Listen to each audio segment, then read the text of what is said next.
अल्हम्दुलिल्लाहि वकफ़ा वसलामुन अला इबादिहिल्लज़ीना इस्तफ़ा अम्मा बाद। मोहतरम हज़रात और हाज़रीन इजलास, स्टेज पर जलवा फ़रोज़ उलमाए इज़ाम, आज यौम जमहूरिया है। 26 जनवरी 1950 को हमारे इस मुल्क में आईन का निफाज हुआ था। आज़ादी के तकरीबन 2.5 साल के बाद 15 अगस्त 1947 को मुल्क आज़ाद हुआ और दस्तूर, संविधान और आईन का निफाज 26 जनवरी को हुआ। इस मुल्क की खातिर हमारे अकाबिर ने, हमारे असलाफ ने बेपनाह कुर्बानियाँ पेश की और एक ख्वाब देखा था कि हमारा मुल्क आज़ाद हो, जिसकी खुली फ़ज़ा में हम सांस ले सकें, अपनी तहजीब, अपना तमद्दुन, अपना कल्चर आज़ादी के साथ उसके ऊपर अमल कर सकें। वो दिन आया कि 15 अगस्त को इस मुल्क की आज़ादी का ऐलान कर दिया गया और फिर वो वक्त भी आया कि 26 जनवरी को आईन का निफाज हुआ। लेकिन हमें ये देखना है कि वाकई जो ख्वाब हमारे अकाबिर ने इस मुल्क के लिए देखा था वह आज शर्मिंदा ताबीर हुआ है या नहीं, या वो ख्वाब अधूरा रह गया।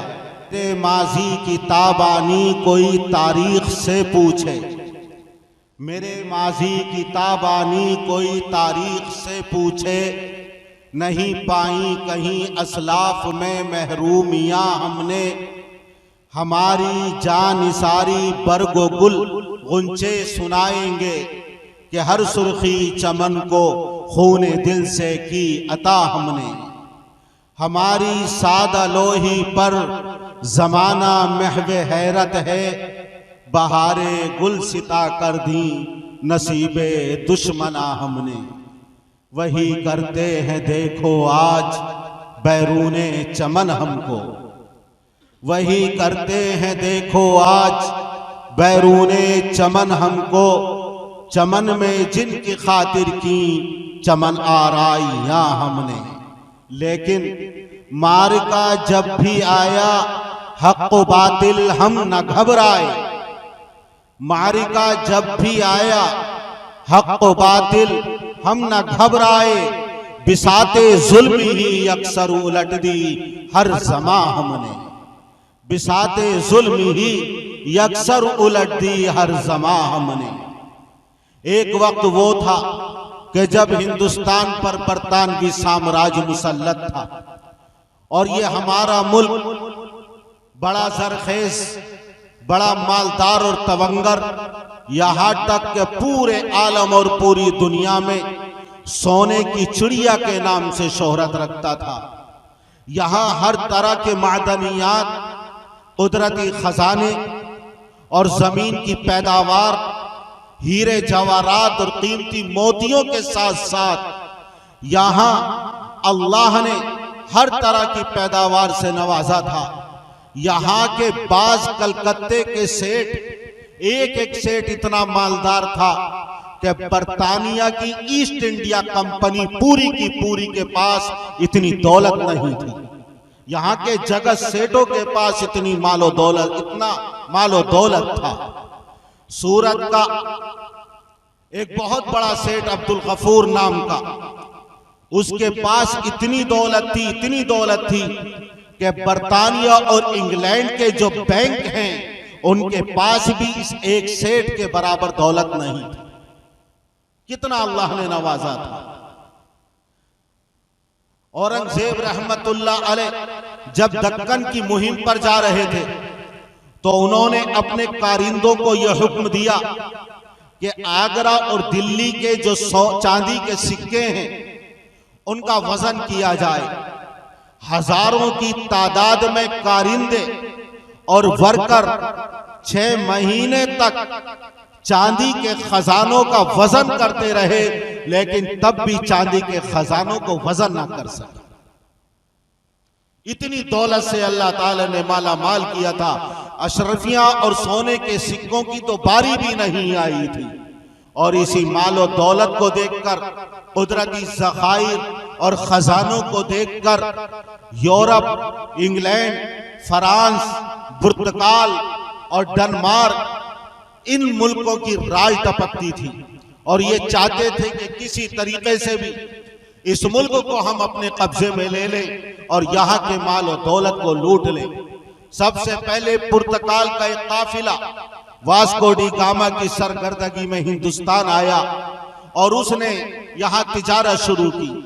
आम तौर से तारीख आज़ादी और जिहाद आज़ादी को सन 1857 के नाम से रोशनास कराया जाता है और बताया जाता है, लेकिन हकीकत यह है कि केरला के अंदर उलमाए किराम और औलियाए किराम ने 16वीं सदी से अंग्रेजों के खिलाफ और पुर्तगीजियों के खिलाफ जिहाद शुरू कर दिया था। बड़े बड़े उलमाए किराम ने, औलियाए किराम ने और वहां के मुसलमानों ने मुल्क की आजादी के लिए और अंग्रेजों के नापाक कदम से इस मुल्क की सरजमीन को पाक करने के लिए जिहाद आजादी शुरू किया था और जाम शहादत भी नोश किया। सन 1757 में नवाब सिराजुद्दौला ने अंग्रेजों के मुकाबले में जंग लड़ी और शहादत पाई। सन 1700 तकरीबन 64 या 65 में शुजाउद्दौला और शाह आलम ने अंग्रेजों के खिलाफ जंग लड़ी। टीपू सुल्तान रहमतुल्लाह अलैह और उनके वालिद नवाब हैदर अली एक जमाने से अंग्रेजों के खिलाफ नबर्द आज़मा थे और जंगें लड़ रहे थे। बड़ी बड़ी 4 जंगें हुई। टीपू सुल्तान रहमतुल्लाह अलैह एक इस्लाम के अलमबरदार, इस्लाम के हामी, उलमा के दोस्त और इल्म दोस्त और उलमा नवाज अजीम शख्सियत थे। लोग सिर्फ उसको एक फरमा रवा के नाम से जानते हैं, लेकिन हकीकत यह है कि वो अरबी, फारसी, उर्दू, संस्कृत और दूसरी जुबानों में महारत रखते थे। मैसूर के अंदर एक जामिउल उमूर के नाम से यूनिवर्सिटी कायम की थी, जहां हर तरह की तालीम दी जाती थी। वो अपने वक्त का मुत्तकी था, अपने वक्त का अल्लाह का वली था, अपने वक्त का आलिम दीन भी था। उसने 40 से ज्यादा किताबें लिखी, जिनमें से तोहफतुल मुजाहिदीन, मुअय्यिदुल मुजाहिदीन और इसके अलावा कितनी किताबें लिखी। ऐसे खुतबात अरबी में तैयार किए जो नमाजे जुमा में खुतबों के अंदर आयात जिहाद पढ़ी जाती थी और अहादीस शरीफा तिलावत की जाती थी, जिनमें जिहाद की तरगीब दिलाई गई थी। वो इतना बड़ा आलिम था, लेकिन आज सिर्फ उसको एक फरमारवा की हैसियत से जाना जाता है। जिसने 40 से ज्यादा किताबें लिखी हो और लिखवाई हो, उसका एक खुद अजीम कुतुब खाना था। नादिर किताबें उनके कुतुब खाने के अंदर मौजूद थी और उसकी विलायत, तकवा और परहेजगारी और उसकी दीनदारी का अंदाजा आप लगा सकते हैं कि मस्जिद अक्सा के वजन पर उन्होंने एक मस्जिद तामीर करवाई जिसका नाम रखा मस्जिद आला। 4 कतबे लगवाए उसमें। एक कतबे में तारीख उसकी तामीर की, एक कतबे में अल्लाह के 99 अस्माए हुस्ना, एक कतबे में हुजूर अकरम सल्लल्लाहु अलैहि वसल्लम के 99 अस्माए हुस्ना। इस तरह 4 कतबे थे और 4 कतबों पर उन्होंने एक इस्लाम की रौनक को वाशगाफ किया। उन्होंने एक सिक्का ढलवाया अपनी कलमरों में, उसको राइज करवाया। एक तरफ लिखा हुआ था असदुल्लाहिल गालिब और दूसरी तरफ पुष्ट पर लिखा हुआ था दीन मोहम्मद दर जहां रोशन अस फतह हैदरस्त। दीन मोहम्मद दर जहां रोशन अस फतह हैदरस्त, कि दुनिया के अंदर सरकार दो आलम सल्लल्लाहु अलैहि वसल्लम का दीन रोशन है। नवाब, हैदर अली की फुतूहात की बिना पर। इससे इसकी दीनदारी का अंदाजा हो सकता है। जब मस्जिद आला तामीर करवाई और उसके इफ्तिताह का वक्त आया तो यह ऐलान किया कि मेरी कलमराव में और मेरी सल्तनत में और मेरे आसपास रहने वाले वो कितने उलमाए किराम हैं, औलियाए किराम हैं, लेकिन आज इस मस्जिद के इफ्तिताह के लिए पहली नमाज की इमामत वो करेगा जिसकी कभी भी कोई नमाज फौत ना हुई हो, जो साहिब तरतीब हो। ये उलमाए किराम जानते हैं कि साहिब तरतीब किसको कहते हैं। साहिब तरतीब उसको कहते हैं कि बालिग होने के बाद उसकी कोई नमाज भी कज़ा ना हुई। बालिग होने के बाद से जब ये ऐलान किया कि नमाज की इमामत वो करेगा पहली नमाज की जो साहिब तरतीब हो, सन्नाटा छा गया। किसी के अंदर हिम्मत नहीं थी कि कदम आगे बढ़ाकर मुसल्ले पर जाकर इमामत के फराइज को अंजाम दे सके। जब किसी तरफ से भी कोई पेशरफ्त ना हुई तो टीपू सुल्तान रहमतुल्लाह अलैह आगे बढ़े और कहा कि अल्हम्दुलिल्लाह मैं वो हूं कि जिसकी बुलूग के बाद से, बालिग होने के बाद से आज तक कभी नमाज कज़ा नहीं। कितना बड़ा दीनदार, 13 साल की उम्र से जो अपने बाप के साथ जंगों में शरीक रहा, मैदान कारजार में मुखालिफों से नबर्द आजमा रहा, जिसकी पूरी जिंदगी मुखालिफों के दरमियान में गुजरी, जिसने अपनी हुकूमत का नज़्म व नस्क बहुत ज्यादा मजबूत बनाया और हुकूमत की मजबूती और अंग्रेजों को भगाने की वजह से मक्का मुकर्रमा और मदीना मुनव्वरा जाने का ख्वाब भी उनका पूरा न हो सका। पूरी जिंदगी इसी तगों में गुजरती रही, लेकिन इसके बावजूद बालिग होने के बाद से कभी उनकी कोई नमाज कज़ा न हुई। और उस मस्जिद के इफ्तिताह में पहली नमाज की इमामत हजरत टीपू सुल्तान रहमतुल्लाह अलैह ने की। मुल्क की आजादी के लिए उन्होंने 2 मरतबा अपना सफीर, अपने कासिद और एलची और सफारत कुस्तुनतुनिया भेजी, रोम भेजी कि मेरी मदद करो, मेरे साथ मिल जाओ। पूरे दुनिया पर इस वक्त अंग्रेजों का परचम लहरा रहा है। बसरे की बंदरगाह मुझे किराए पर दे दो, मैं अपने मुल्क की बंदरगाह तुम्हें किराए पर दूंगा, और जब ताकतें मिलेंगी तो अंग्रेजों को भगाना आसान हो जाएगा।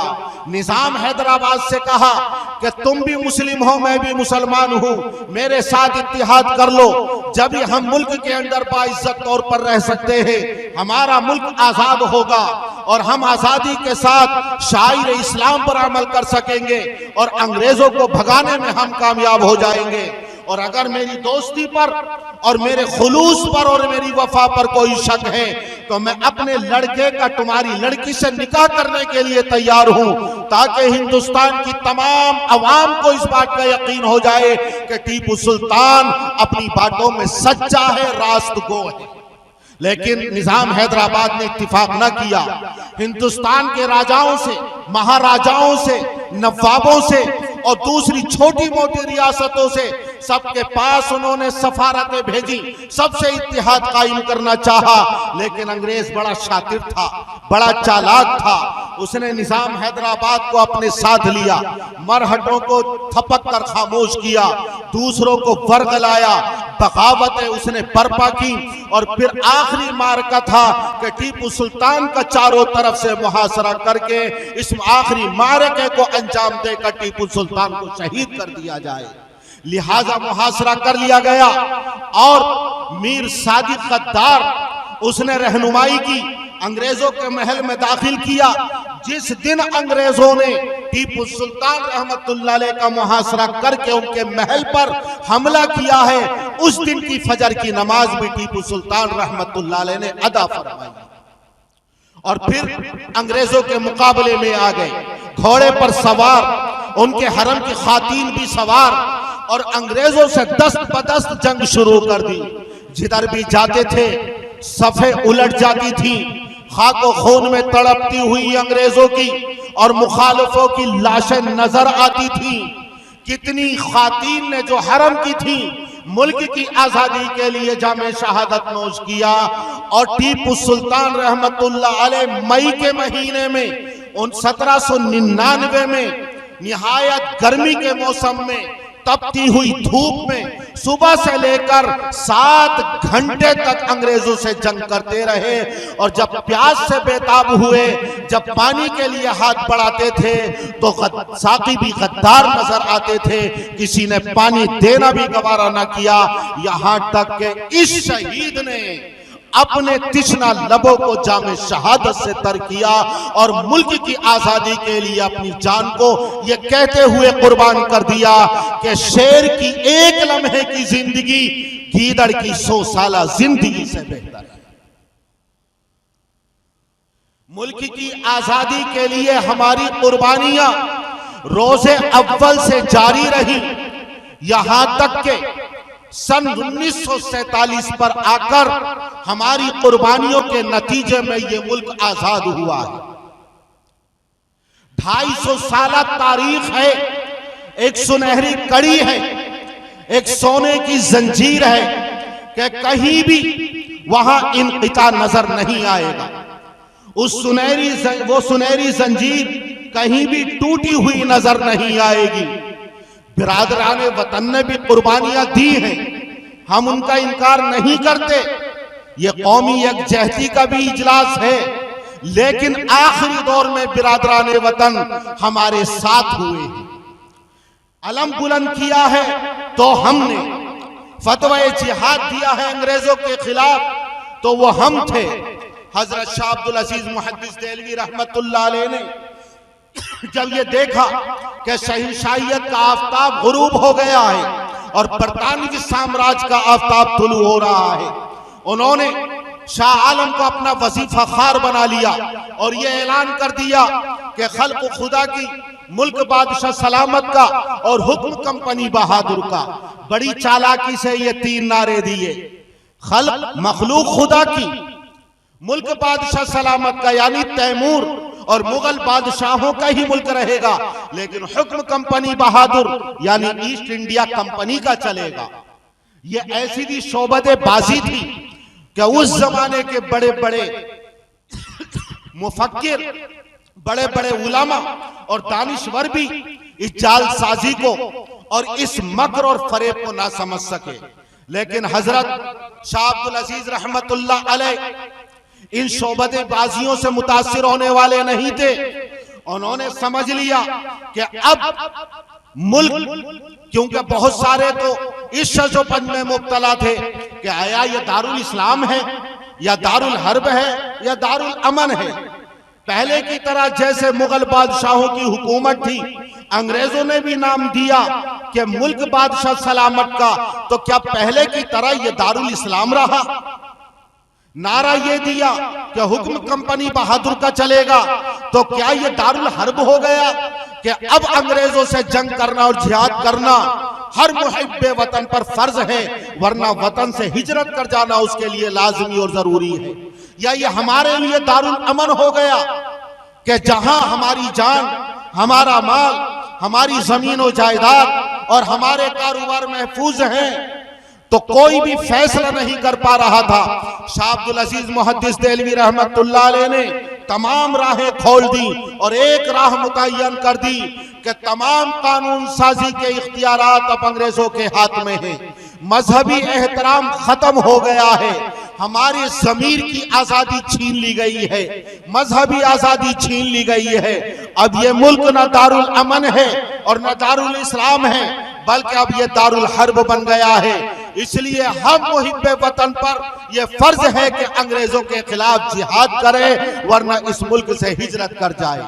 लिहाजा फिर तहरीकें उठी हैं, हालांकि उससे पहलों से जंग चल रही थी एक जमाने से, जैसे मैंने मुख्तसर तरीके पर आपके गोश गुजार कर दिया।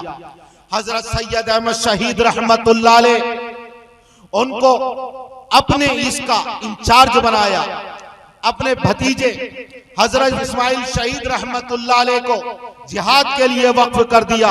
सैयद अहमद शहीद रहमतुल्लाह अलैह अगर हज के लिए गए हैं तो मीना की वादियों में, जहां 1450 साल पहले कभी अल्लाह के रसूल सल्लल्लाहु अलैहि वसल्लम ने अंसारे मदीना से बैयत ली थी, उसी मकाम पर मीना की उन्हीं वादियों में हजरत सैयद अहमद शहीद रहमतुल्लाह अलैह बैयत ले रहे हैं। उन्वान जिहाद का है, लेकिन वहां उसके अंदर पोशीदा राज मुल्क की आजादी का है। और फरमा रहे हैं कि हम तो रहमतुल्लिल आलमीन सल्लल्लाहु अलैहि वसल्लम के नाम लेवा है, आप तमाम आलमों के लिए रहमत बनकर आए हैं, लेकिन आज जुल्म सितम की घटाएं उमंड कर आ रही हैं। आखिर क्या बात है कि रहमतुल्लिल आलमीन का नाम लेने वाले और दामन रिसालत से वाबस्ता लोग रहमत बनकर क्यों नहीं उठते और अंग्रेजों के खिलाफ जिहाद क्यों नहीं करते हैं? अब वक्त आ गया है, उठें। अब वक्त आ गया है, उठें बहार बनकर, फूलों की अंजुमन में नक्शो निगार बनकर, तारे रुबाबे हस्ती मौजे शरार बनकर, जोशे अमल की ज़ौ में एक ताजदार बनकर, गुलजारे हुर्रियत में कुछ ताजा गुल खिला दे, पेशानी वतन पर धब्बा जो है मिटा दे। हजरत सैयद अहमद शहीद रहमतुल्लाह अलैह ने तमाम लोगों से बैअत जिहाद ली।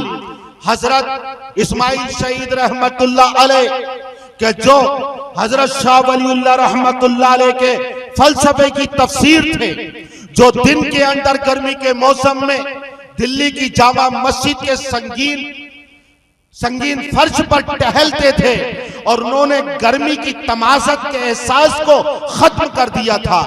आज भी जमुना की धारें गवाही दे सकती हैं कि यही सैयद इस्माइल शहीद रहमतुल्लाह अलैह जीनतुल मसाजिद दिल्ली से जमुना की धारों से खेलता हुआ ताजमहल आगरा तक पहुंचता था और वहीं से जमुना की धारों को चीरता हुआ और तैरता हुआ दिल्ली तक सफर करता था। और जब मुखालिफों से जिहाद हुआ तो फिर इस्माइल शहीद रहमतुल्लाह अलैह और हजरत सैयद अहमद शहीद रहमतुल्लाह अलैह, जबकि मुखालिफों की तादाद बेपना थी, गनीम में घुस गए ये कहते हुए कि तूफान में कश्ती खेते हैं, कौसार से टक्कर लेते हैं। तूफान में कश्ती खेते हैं, कौसार से टक्कर लेते हैं, हम जंग में सर दे देते हैं, हम पांव हटाना क्या जाने। और जंग शुरू कर दी। दुश्मन की फौज की तादाद बेपना थी, यहां तक कि वहीं बालाकोट के संग्रेजों पर उन्होंने जामे शहादत पेश किया। सैयद इस्माइल शहीद रहमतुल्लाह अलैह की एक करामत आप हजरात के गोश गुजार करता चलूं। एक मुखालिफ और दुश्मन रसूल ने जंग के दौरान आकाए दो जहां शाफी कौसर साक़ी कौसर शाफी महशर हजरत मोहम्मद रसूलुल्लाह सल्लल्लाहु अलैहि वसल्लम की शान में गुस्ताखाना अल्फाज कहे। हजरत इस्माइल शहीद रहमतुल्लाह अलैह ने कसम खाई कि जब तक तुझको कैफरे किरदार तक नहीं पहुंचाऊंगा और नामूस से रिसालत पर बदजुबानी करने के नतीजे में तुझे कत्ल नहीं कर दूंगा, उस वक्त तक चैन से नहीं बैठूंगा। खंजर उठाया उस दुश्मन रसूल को कत्ल करने के लिए, लेकिन दूसरे मुखालिफ ने अपनी तलवार फजा में लहराते हुए उनके सर को कलम कर दिया। सर दूर जाकर गिरा। धड़ है जिसके ऊपर सर नहीं है, लेकिन हाथ में खंजर है, फिर भी उस दुश्मन रसूल की तरफ कत्ल करने के इरादे से चलते रहे। जब दुश्मन रसूल ने देखा कि बेसर के ये धड़ मेरी तरफ लपकता चला आ रहा है, खौफजदा हो गया, हैबत तारी हो गई, रोब उसके ऊपर तारी हो गया, लर्जा बरंदाम था, कांपता हुआ थर्राता हुआ उल्टे पैर भागना शुरू किया। लेकिन बगैर सर के हजरत इस्माइल शहीद उसकी तरफ भागते रहे, यहां तक कि काफी दूर जाकर जब वो खौफजदा होकर गिरा है तो हजरत इस्माइल शहीद रहमतुल्लाह अलैह का धड़ हाथ में खंजर है, इसी तरह उसके ऊपर गिरा कि हाथ का खंजर उसके सीने में पेवस्त हो गया और उसको जहन्नम रसीद कर दिया। ये करामत और मेरे आका का फरमान, कितने अल्लाह के बंदे ऐसे हैं, लौ अक़सम अलल्लाहि लअबर्रा, अगर अल्लाह पर कसम खाकर किसी बात को कह दें तो अल्लाह के वो महबूब और दुलारे और प्यारे हैं, अल्लाह उनकी कसम की लाज रखता है। शहादत के बाद भी अल्लाह ने उनकी कसम की लाज रखी और उस गुस्ताखे रसूल को हजरत इस्माइल शहीद रहमतुल्लाह अलैह ने कैफरे किरदार तक पहुंचाया। चूंकि ये इजलास जमीयत उलमाए हिंद की तरफ से मुनाकिद किया जा रहा है, जमीयत उलमाए हिंद 1919 इसका 1919 में इसका कयाम अमल में आया है। इससे पहले हमारी एक कमेटी और तश्कील पा चुकी थी, लेकिन उसका नाम था खिलाफत कमेटी। जलियांवाला बाग इसका पसे मंजर भी आपके गोश गुजार कर दूं। जब डॉक्टर सैफुद्दीन कुचलू और सत्यपाल, डॉक्टर सत्यपाल, इनको अमृतसर में गिरफ्तार कर लिया गया और ये हवा फैली और ये प्रोपेगेंडा हुआ और ये खबर आई लोगों के पास कि महात्मा गांधी को भी गिरफ्तार किया गया है। लोगों में इश्तियाल पैदा हो गया और अमृतसर के अंदर जलियांवाला बाग में ऐलान कर दिया गया कि 4:30 बजे वहां इजलास होगा और हमारे कौमी रहनुमा डॉक्टर सैफुद्दीन कुचलू और डॉक्टर सत्यपाल, उनकी रिहाई के लिए एहतिजाजी जलसा मुनाकिद किया जाएगा। जनरल डायर जो अंग्रेजों का जनरल था और जिसके अंडर हलाकू खां और चंगेज खां की रूह कार फरमा थी, जब उसको पता चला तो फौजी कैंप में पहुंचा। उसने फौजियों को अपने साथ लिया, मशीन गने अपने साथ ली और इधर पूरे अमृतसर शहर में और कई शहरों में मार्शल्ला लगा दी गई थी कि जो भी नजर आए उसको गोली मार दी जाए। लेकिन आजादी का खुमार लोगों के दिलो दिमाग में चढ़ा हुआ था और वो आतिश सयाल भरकर आजादी की रूह उनकी जिस्मों के अंदर कार फरमा थी। लोग अपने घरों से निकले और हुजूम दर हुजूम जलियांवाला बाग की तरफ चल पड़े। जब जनरल डायर को पता चला कि मजमा उसकी तरफ जा रहा है तो अपने साथ फौजियों और सिपाहियों और हथियारों को लेकर वो जलियांवाला बाग पहुंचा और चारों तरफ से उसका मुहासरा कर लिया। जो रास्ता लोगों को निकलने का था वहां भी मशीन गन नस्ब कर दी गई ताकि कोई भाग न सके। जब नजर डाली तो देखा कि एक स्टेज है, नौजवान खड़े हुए हैं और तकरीर कर रहे हैं। उसको बड़ी हैरत आई कि ये नौजवान निहत्थे, कोई इनके अंदर खौफ नहीं, कोई डर नहीं, हमारी हैबत और हमारा रौब का इनके ऊपर कोई असर नहीं। उसने ये देखते ही फौरन हुक्म दिया कि गोली चला दी जाए। चारों तरफ से जब फायर हुआ है तो एक ही वक्त में, एक ही फायरिंग में और एक ही गोली से कितनी लाशें खाक व खून में तड़पती हुई नजर आती थी। बेचारे बूढ़े तो कर्राह भी नहीं सकते थे। नौजवानों ने तड़प तड़प कर खून उगल उगल कर जान दे दी और फूल जैसे मासूम बच्चे इंसानों की लाशों के बोझ तले दबकर वो भी जामे शहादत नोश कर चुके थे। पूरा बाग खून से नहा गया और लालाजार बन गया। जब गोलियां खत्म हुई तो जनरल डायर ने यह कहा कि अब खेल भी खत्म। इतनी लाशें तड़पी और इतनी शहादतें हुई कि एक कत्लेआम था, एक महरिस्तान कत्ल था और मलकुल मौत और इजराइल भी एक एक वक्त में कितनी कितनी रूहें कब्ज कर रहे थे। जिधर देखो आहो बुका की आवाजें थी, चीखो पुकार की आवाजें थी और तड़प तड़प कर वो जमीन पर गिर रहे थे। जब खेल खत्म हो गया जनरल डायर का तो एक औरत अपना बयान देती है एक अंग्रेज मुअर्रिख को कि जब मैं अपने शौहर की तलाश में निकली तो खून में पैर डुबोए बगैर अपने शौहर की लाश तक पहुंचना नामुमकिन था।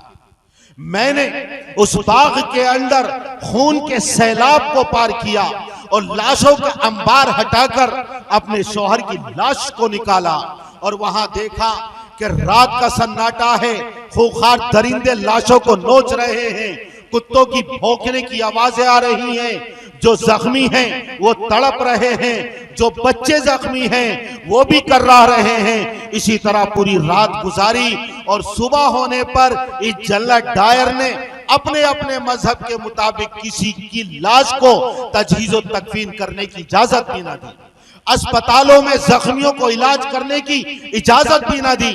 जब ये जलियांवाला बाग का रूह फरसा मंजर सामने आया तो खिलाफत कमेटी वजूद में आई और इसको अल्लाह ताला ने दो रहनुमा अता फरमाए, जिसको तारीख मौलाना मोहम्मद अली जौहर और मौलाना शौकत अली नाम से याद करती है, जो तारीख में अली बिरादरान के नाम से मशहूर हुए। खिलाफत कमेटी के दो रहनुमा बिजली की तरह कड़के, रात की तरह गरजे और सैलाब की तरह बढ़े हैं और पूरे मुल्क के अंदर अंग्रेजों के खिलाफ इन्होंने एक नफरत की आंधी चला दी।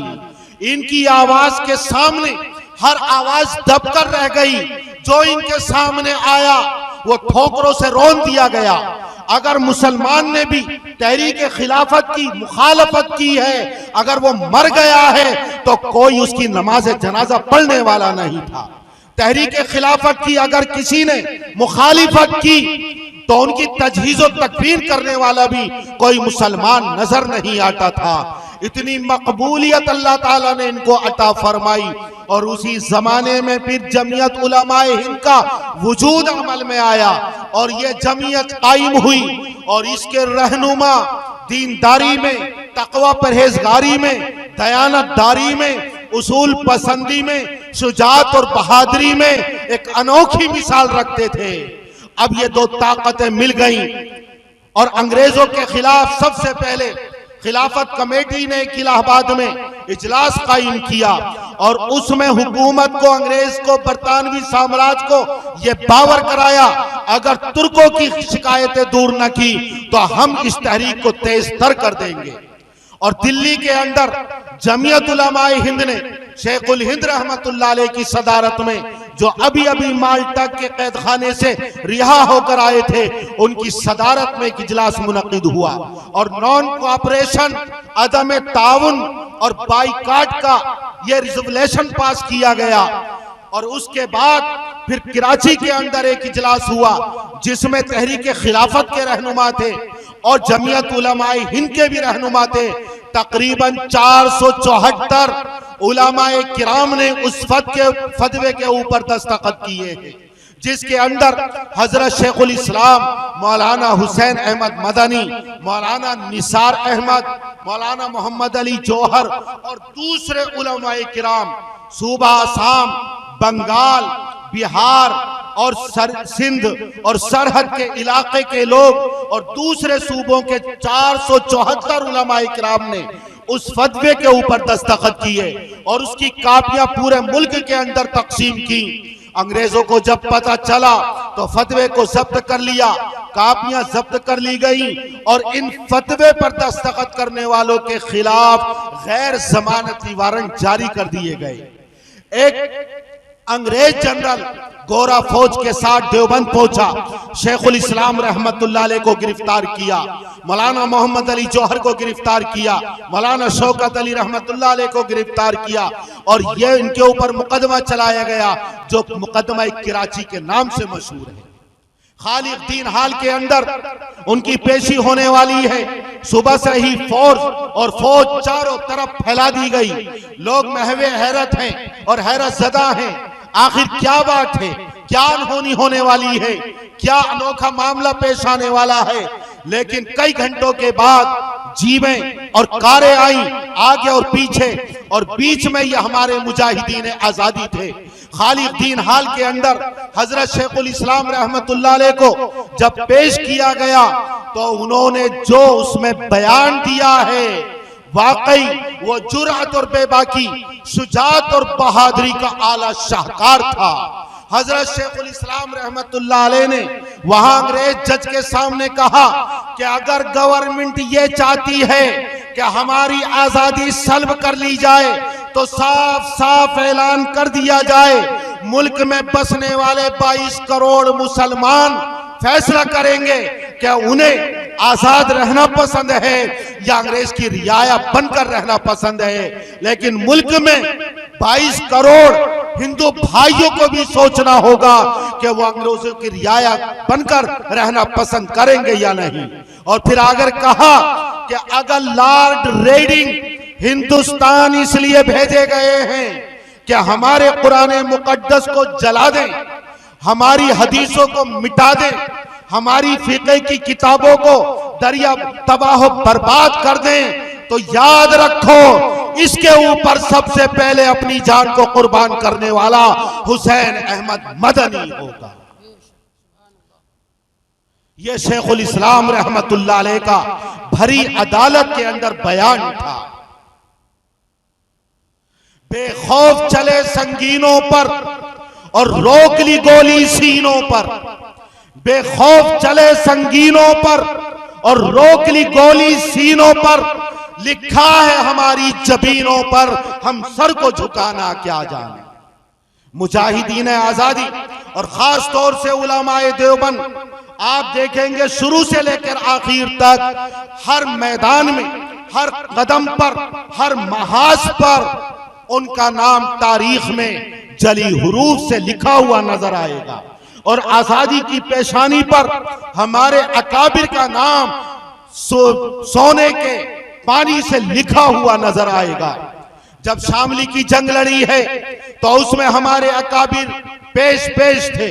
शेख हजरत गंगोही रहमतुल्लाह अलैह ने अंग्रेजों का शेर अली के बाग के अंदर तोपखाना छीना है, जनरल को कत्ल किया है, फिर उसके बाद शामली पर हमला किया, अपनी खुद मुख्तार हुकूमत कायम की, अपने काजी मुकर्रर किए, अपनी पंचायतें मुकर्रर की हैं। हाजी इमदादुल्लाह मुहाजिर मक्की रहमतुल्लाह अलैह को अमीरुल जिहाद बनाया है, हजरत गंगोही रहमतुल्लाह अलैह को काजी बनाया गया, हजरत मौलाना कासिम नानोतवी रहमतुल्लाह अलैह को सिपा सालारे अफवाज बनाया गया, हजरत मौलाना मुनीर, हजरत मौलाना मजहर नानोतवी रहमतुल्लाह अलैह को मैमना और मैसरा पर मुकर्रर किया गया। और शामली की जंग लड़ी जो सन 1857 के नाम से मशहूर है और अंग्रेज उसको गदर का नाम देते हैं, लेकिन हम उसको जिहाद शामली की इसके नाम से ताबीर करते हैं। उसी में हजरत हाफिज जामिन शहीद रहमतुल्लाह अलैह ने जामे शहादत नोश किया है। हजरत मौलाना मजहर नानोतवी रहमतुल्लाह अलैह हमेशा अपने होठों के ऊपर अपनी जुबान को फेरा करते थे जैसे चूस रहे हो। किसी ने पूछा कि हजरत ये होठों को क्यों चूसते हैं और ये जुबान अपने होठों पर क्यों फेरते हैं? कहा एक राज है जो मैं बताना नहीं चाहता। जब इसरार किया तो फरमाया, जब हम शामली की जंग लड़ रहे थे और अंग्रेजों के खिलाफ जिहाद कर रहे थे, मैंने अपनी खुली आंखों देखा है कि जन्नत से हूरें आई हैं, आप खोरे प्याले शराबे तहूर के उनके हाथ में जाम हैं, और जो जामे शहादत नोश करने वाला होता था उसके मुंह से लगाती थी, जैसे ही वो नोश करता फौरन जामे शहादत नोश कर लिया करता था। लेकिन एक जाम जन्नत की हूर ने जब मेरे मुंह से लगाया, होठों से लगाया, दूसरी हूर आई और उसने फौरन हटा दिया ये कहकर कि ये उनमें से नहीं है।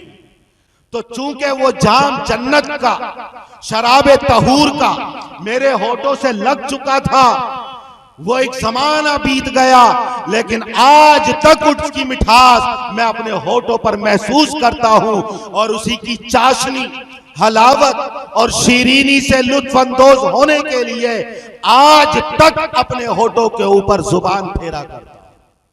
ये हमारी अकाबिर की कुर्बानियां हैं, जानिसारियां हैं। इसीलिए मैंने कहा हमारी जानिसारी बरगो गुल गुंचे सुनाएंगे कि हर सुर्खी चमन को खूने दिल से की अता हमने। हमारी जानिसारी बरगो गुल गुंचे सुनाएंगे कि हर सुर्खी चमन को खूने दिल से की अता हमने। हमारी सादा लोही पर जमाना महवे हैरत है, नस्बहारे गुलसिता कर दी नसीबे दुश्मना हमने। वही करते हैं देखो आज बैरूने चमन हमको, चमन में जिनकी खातिर की चमन आराइयां हमने। और उलमाए देवबंद ने जो कुर्बानियां वतन अजीज की खातिर, मुल्क की आजादी की खातिर और इस सरजमीन को अंग्रेजों के नापाक और मनहूस कदमों से पाक करने के लिए दी हैं, उसको एक शायर ने इन अशार में बेहतरीन अंदाज में पिरोया है। शाद बाशो शाद जी ए सरजमीने देवबंद, हिंद में की तूने किया इस्लाम का परचम बुलंद। मिल्लते बैजा की इज्जत को लगाए चार चांद, हिकमत बतहा की कीमत को किया तूने दो चंद। नाज कर अपने मुकद्दर पर के तेरी खाक को कर लिया इन आलिमाने दीन क़य्यिम ने पसंद। जान कर देंगे जो नामूसे पैगंबर पर फिदा, हक के रास्ते में कटा देंगे जो अपना बंद बंद। कुफ्र नाचा जिनके आगे 12 तगनी का नाच, कुफ्र नाचा जिनके आगे 12 तगनी का नाच। जिस तरह जलते तवे पर रक्स करता है सपन, उनमें कासिम हो के अनवर शाह के महमूदुल हसन। सबके दिल थे अर्जुमन, सबकी फितरत अर्जुमन। गर्मी हंगामा तेरी है हुसैन अहमद से आज, गर्मी हंगामा तेरी है हुसैन अहमद से आज।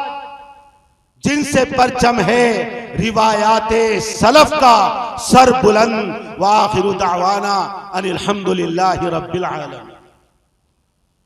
माशाअल्लाह, ये थे